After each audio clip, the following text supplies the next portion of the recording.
పౌలు రోమీయులకు రాసినటువంటి పత్రికలో ఒక మాట జ్ఞాపకం చేశాడు. 2వ అధ్యాయము 4వ వచనంలో అంటాడు కదా, దేవుని అనుగ్రహము మారు మనసు పొందుటకు నిన్ను ప్రేరేపించుచున్నదని ఎరుగక ఆయన అనుగ్రహ ఐశ్వర్యమును సహనమును దీర్ఘశాంతమును ధృవీకరించదవా? దేవుని యొక్క దీర్ఘశాంతమును, దేవుని యొక్క ఐశ్వర్యమును మనము తృణీకరించే వారముగా ఉన్నామా? నిజంగా ఈరోజు మారు మనసు పొందలేని వారు ప్రపంచంలో చాలా మంది ఉన్నారు. ఈరోజు దేవుడు మనలందరినీ సజీవ లెక్కలో ఉంచి దేవుని నామమును స్తుతించేటువంటి భాగ్యాన్ని దేవుడు మనకిచ్చాడంటే కారణం ఏంటో తెలుసా? దేవుని ఆశీర్వాదాలు మనం పొందాలని, దేవుని ఆశీర్వాదాలకు మనము పాత్రులుగా ఉండాలని.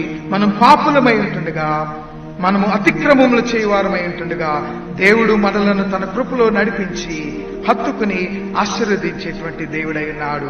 మనము పట్టాలపై క్షేమముగా ఉండాలంటే నశించిన వారిని వెదకి రక్షించుటకు యేసయ్య వచ్చాడని జ్ఞాపకం ఉంచుకోవాలి.